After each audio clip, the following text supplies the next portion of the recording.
Halo semuanya, aku Restu dan selamat datang di Fakta Pini. Aku baru pulang kelas dan mau pulang nanggung karena nanti ada kelas lagi, jadi aku take video ini. Semoga hasil audionya jernih. Aku cuma pakai clip on doang dan ini udah sore, semoga gambarnya juga jernih, bisa ditonton gitu ya. Gini guys, selama 1 tahun terakhir kita itu udah banyak banget nerima masalah ya. Yang pertama of course tentang coronavirus. Itu udah dari bulan Januari sampai sekarang. Dan dari masalah itu dalam pengambilan kebijakan ataupun untuk pemecahan masalahnya itu malah menjadi problem-problem lain yang kita sendiri kadang masih bingung dengan masalah ini gitu. Dan kemarin itu ada masalah baru lagi tentang Omnibus Law, yang sampai sekarang dua masalah ini, coronavirus dan Omnibus Law ini belum kelar. Tapi kita udah harus dihadapkan dengan masalah baru lagi, yaitu tentang Prancis dan umat Islam yang kita terpaksa harus ikut di dalamnya. Kenapa saya bilang terpaksa? Nanti kita akan bahas.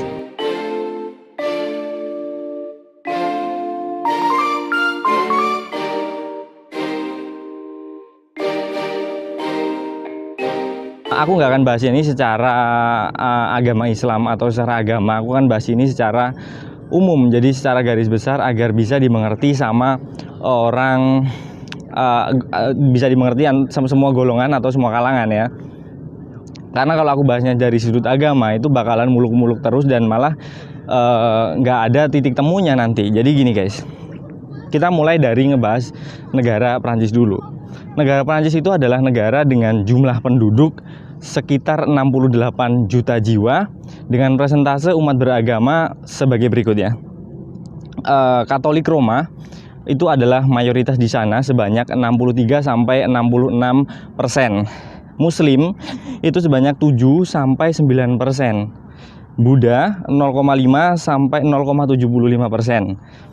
Jewish 0,5 sampai 0,75%. Agama lain itu 0,5 sampai 1%. Dan jumlah penduduk yang tidak memiliki agama itu persentasenya sebanyak 23 sampai 26%. Artinya umat Islam di sana itu bukan minoritas teratas. Masih ada agama lain yang memiliki jumlah lebih sedikit dibandingkan Indonesia gitu ya. Tapi jika dibandingkan dengan umat yang atau penduduk yang tidak memiliki agama, Indonesia, umat Islam itu kalah bahkan sampai 3 kali lipatnya dibandingkan penduduk yang tidak memiliki agama. Ini berbanding terbalik dengan Indonesia yang memiliki jumlah populasi atau penduduk Islam itu banyak banget. Dari jumlah seluruhan penduduk Indonesia itu sekitar 260 juta, persentase Islam itu sebanyak 87,2%. Kristen itu 6,9%, Katolik 2,9%, Hindu 1,7%, Buddha 0,7%, dan Konghucu itu 0,05%. Dan persentase umat Islam di dunia itu sebanyak 24% dan jumlahnya itu sekitar 1,8 miliar jiwa penduduk Islam di seluruh dunia gitu ya. Dan tadi aku bilang kita terpaksa terlibat dalam masalah ini. Kenapa aku bilang terpaksa? Karena gini guys, ini adalah masalah antara Prancis dengan umat Islam. Sedangkan Indonesia adalah negara yang bukan 100% itu adalah negara Islam. Artinya di Indonesia itu mengakui agama-agama lain juga. Kita adalah negara demokrasi dengan 6 agama yang diakui di dalamnya. Artinya ini bukan masalah Indonesia tapi masalah umat Islam. Hanya karena saja Indonesia adalah negara dengan jumlah populasi atau jumlah penduduk Islam yang besar di dunia sebanyak 87%, dan dari 260 juta jiwa itu artinya banyak banget ya. Jumlah penduduk kita itu banyak banget dan kita menjadi jumlah atau penyumbang umat Islam yang terbesar di dunia. Mau tidak mau kita harus terlibat terhadap masalah ini.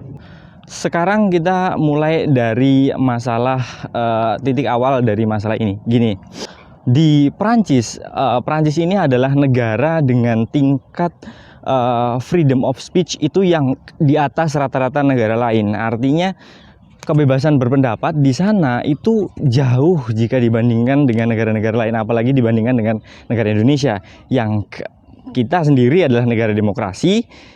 Tapi sekarang kita lihat sendiri banyak banget aturan yang membatasi kita dalam berpendapat, ngebatasi kita dalam berekspresi. Dimanapun itu udah ada ITE dan undang-undang lain yang ngebatasin kita untuk berpendapat gitu loh. Kalau di sana orang berpendapat itu mendapatkan perlindungan, artinya bisa dibilang bahwa hak untuk berpendapat di sana itu lebih baik gitu loh. Freedom of speech di sana itu jauh jika dibandingkan dengan Indonesia.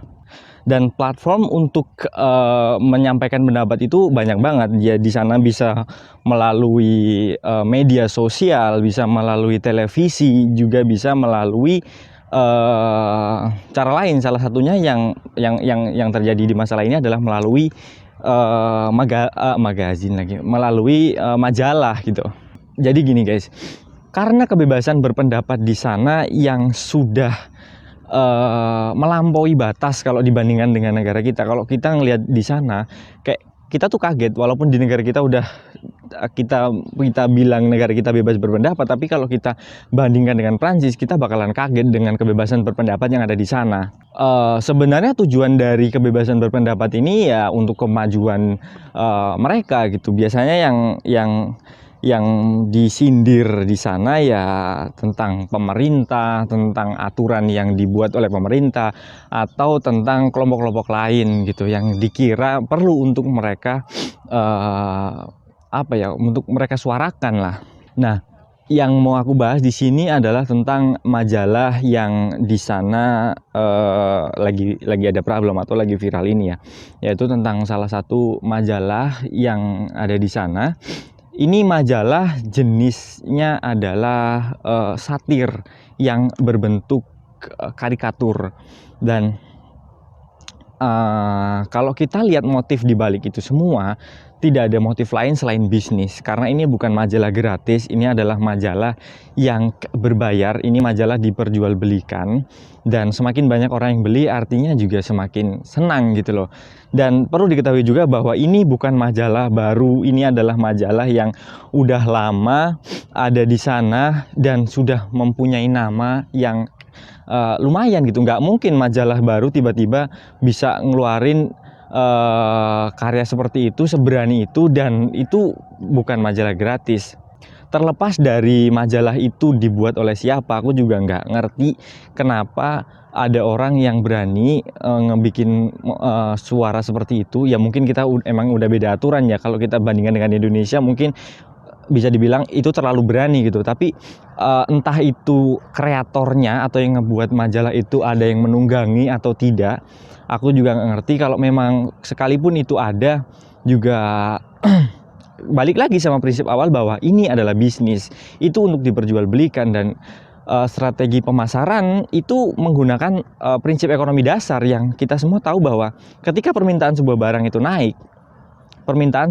naik, ngapain kita jual barang lain gitu loh. Dan majalah ini bisa terbilang laku, majalah dengan jenis satir seperti ini yang mengkritik kelompok lain atau organisasi lain atau oknum lain, ini laris di pasaran. Ngapain kita harus jual produk yang lain kan gitu.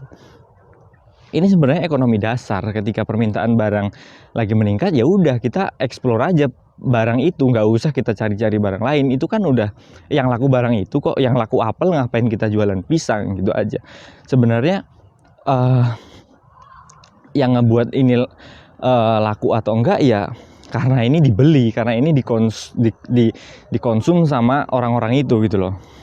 Tapi gini, aku mau ngasih apa ya namanya, ngasih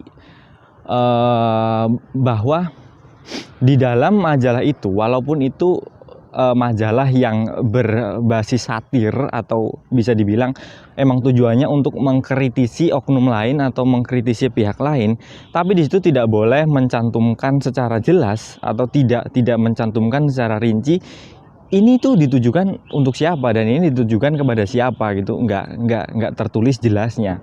Sistemnya begini, ini menggunakan pola pikir yang lumayan berat dan kadang itu tidak disadari oleh orang yang dikritik. Jadi begini, ini sistemnya seperti kita memancing gitu.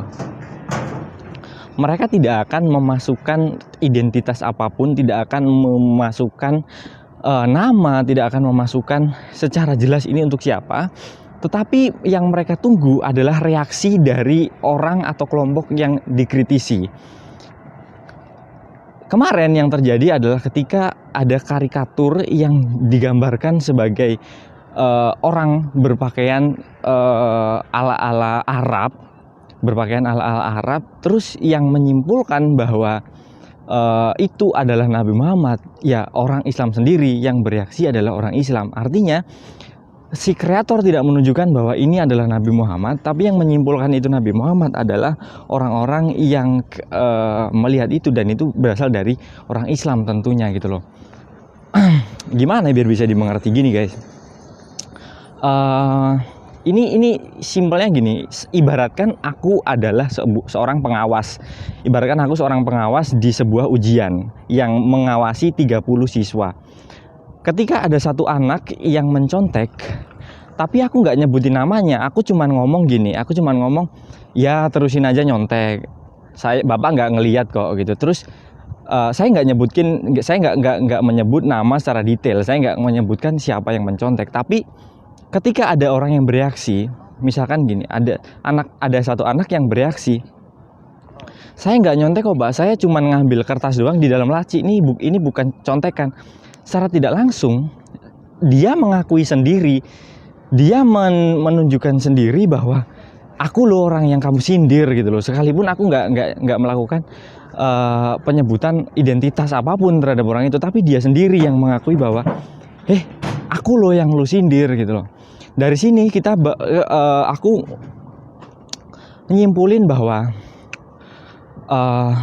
siapapun itu orangnya, siapapun itu kelompoknya, nggak akan kita itu kotor, nggak akan kita itu rusak gara-gara kita diserang dari luar. Tapi itu akan membuat rusak ketika diserang dari dalam gitu loh. Islam tidak akan kotor namanya kalau itu diserang dari luar. Islam tidak akan kotor kalau Islam itu dilecehkan. Islam gak akan kotor kalau Islam itu dihina sama orang lain gitu loh. Sekarang kita pikir secara logis, ini pikiran yang malas mikir sebenarnya. Mikir kayak gini nih ya. Coba kita bayangkan, kita pikir gini, kenapa dulu Nabi Muhammad sabar banget jadi orang? Kenapa dulu Nabi Muhammad itu kalau dihina, sekalipun dia diludahin, dia tidak akan menunjukkan reaksi apa-apa? Karena dia tahu di dalam diri ini pendapat aku ya. Ini pendapat aku, ini aku bukan ustadz, dan ini dari pandangan aku seorang mahasiswa biasa gitu yang mau menyimpulkan. Dia ngerti bahwa di dalam dirinya itu ada Islam, ada nama keluarga, dan ada banyak nama yang harus dia jaga, bukan cuma nama dia doang. Dia bisa saja berontak ketika dihina atas nama pribadi, dan dia berontak, tapi dia ngerti bahwa yang ada di dalam diri dia, yang dia bawa, namanya itu bukan cuma nama Muhammad doang, tapi ada nama Islam, ada nama keluarga, dan nama mungkin kelompoknya dia gitu loh. Kalau dia dihina sama orang jahiliyah misal, atau sama siapapun itu, apakah nama Islam akan ternoda? Enggak kan. Tapi coba kalau dulu Nabi Muhammad itu berontak, Nabi Muhammad itu ketika dihina, dia melakukan serangan balik yang agresif dari Nabi Muhammad sendiri, Islam gak akan seperti ini gitu loh. Islam gak akan terkenal dengan Islam yang damai, Islam yang sabar gitu. Kembali lagi saya omongkan kalau organisasi ini bukan cuma Islam doang, tapi agama apapun gak akan rusak kalau itu diserang dari luar, gitu loh. Apalagi di dalam kemarin yang masalah viral ini, atau di majalah saat ini, yang menunjukkan reaksi adalah dari orang Islam sendiri. Kenapa si presiden dari Prancis, si Emmanuel Macron itu sampai melakukan statement yang begitu beraninya gitu? Kita tahu bahwa negara Prancis itu adalah negara dengan presiden yang menjadi atau dia itu seorang presiden menjabat 2 jabatan sekaligus. Selain dia menjabat sebagai kepala negara, seorang presiden di sana juga menjabat sebagai kepala pemerintahan. Artinya dia memegang pemerintahan dan memegang negara. Kalau di Indonesia itu udah seorang presiden itu cuma menjadi kepala negara saja, tidak menjadi kepala pemerintahan. Pemerintahannya diserahkan ke pihak lain ya. Ingat ya, majalah satir ini di sana udah lama ada dan bukan sesuatu yang baru. Nah, ketika ini masalah muncul dan orang Islam itu melakukan serangan, bahkan di sana itu kalau kalian tahu ya, kalau kalian baca beritanya pasti tahu lah, ada yang penusukan. Itu kasus pertama itu adalah penusukan, ada sampai 2 gadis berhijab. Ini yang penusukan tadi dilakukan oleh orang Islam gitu. Terus ada juga gadis berhijab yang ditusuk di Menara Eiffel, di sekitar Menara Eiffel. Dan puncaknya itu ketika ada seorang guru di sana yang dipenggal kepalanya oleh seorang anak muda berusia 18 tahun gitu, dan itu mengatasnamakan Islam. Dia mengatasnamakan dia berjihad gitu loh. Nah, kalau udah terjadi hal seperti itu, siapa yang melihat bahwa Islam itu positif lagi gitu? Siapa yang melihat bahwa Islam adalah agama yang seperti yang dikatakan oleh para pemuka agama di sana gitu loh? Kalau melihat kenyataannya bahwa Islam seperti itu, Emmanuel Macron nggak mungkin ngambil kebijakan yang ceroboh tanpa adanya penyebab gitu loh. Dan penyebabnya menurut aku masuk akal juga gitu loh, karena kita udah melakukan serangan fisik yang aku bilang itu benar-benar mengotori nama Islam banget coy gitu. Lu bunuh orang, lu nusuk orang dengan dalih lu berjihad gitu loh. Lu menggal kepala orang dengan nyebut nama Allah. Lu berpikir bahwa itu adalah tindakan jihad. Itu menurut aku gila, itu salah kaprah banget gitu kan. Dan kita coba omongkan tentang pemboikotan yang akan dilakukan. Kalau misalkan gini, pemboikotan itu kan artinya kita menyetop barang-barang yang ada di sana. Barang-barang yang diimpor tuh apa saja sih? Banyak. Kalau kita ngomongin brand itu banyak banget, dari L'Oreal, Garnier, mobil itu ada Peugeot dan Louis Vuitton, Hermes dan lain-lain lah. Tapi yang dibalik itu semua, coba kita lihat bahwa di balik mereka itu ada orang yang tertolong, ada orang yang bekerja, ada orang yang membutuhkan pekerjaan di balik itu. Ada berapa banyak orang sih yang bekerja gara-gara brand dari mereka. Dan coba kita berpikir gini, sekalipun nih kita ngeboikot itu benar-benar terjadi nih ya, gue nggak ngerti lah kedepannya mau benar-benar diboikot atau enggak. Kalau misalkan itu benar-benar terjadi, kita tuh nggak cuma ngerugiin orang yang satu golongan sama kita. Apa lu jamin bahwa orang yang bekerja terhadap brand-brand Prancis yang berada di Indonesia adalah orang Islam semua? Kan nggak juga. Bisa aja di sana ada orang Kristen yang bekerja di balik brand itu, ada orang Hindu, ada orang Konghucu yang bekerja jual Louis Vuitton, dan gara-gara diboikot mereka nggak bisa kerja lagi. Artinya ini bukan, aku ulang lagi, ini bukan masalah Indonesia. Kalau sampai ini kan masalah kita Islam, umat Islam dan Perancis. Kalau sampai ini nanti menjadi problem yang merugikan agama lain, artinya jangan salahkan mereka kalau Islam bakal dicap jelek gitu. Dengan reaksi yang kita paksakan banget biar kita itu menang gitu loh. Dan kalau kita coba pikir ulang lagi, tindakan ini berawal dari oknum kecil pasti, yaitu dari pencipta si majalah itu tadi. Kalau sampai umat Islam dengan jumlah 1,8 miliar ini bisa tergoncang gara-gara satu kelompok kecil, yaitu pembuat majalah, dan itu bisa menggoncangkan seluruh dunia seperti ini, di mana kokohnya kita gitu loh. Islam tuh bukan agama kecil. Kita lahir dari minoritas. Nabi Muhammad itu dulu bener-bener minoritas sampai bisa jadi sebesar ini.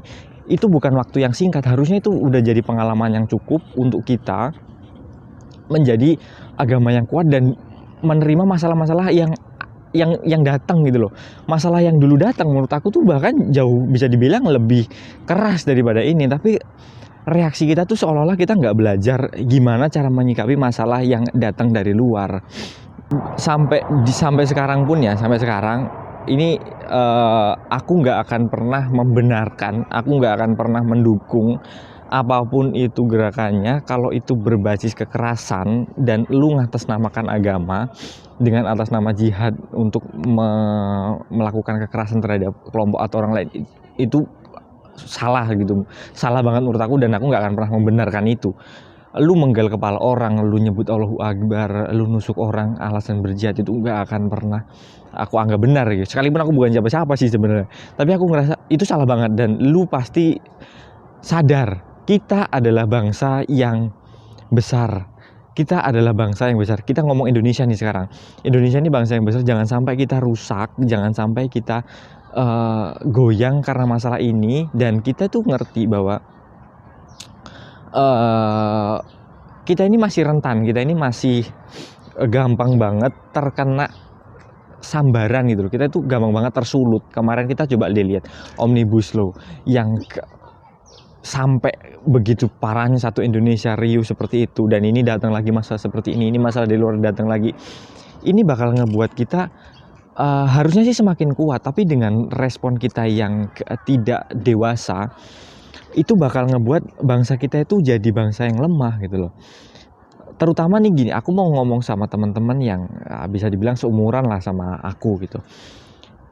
Kita adalah fondasi Indonesia di masa depan. Jangan sampai fondasinya itu nanti lemah. Ayo kita sama-sama belajar gimana caranya nyikapin masalah yang datang dari luar. Gimana caranya nyikapin masalah serangan yang datang dari luar. Kita adalah negara demokrasi.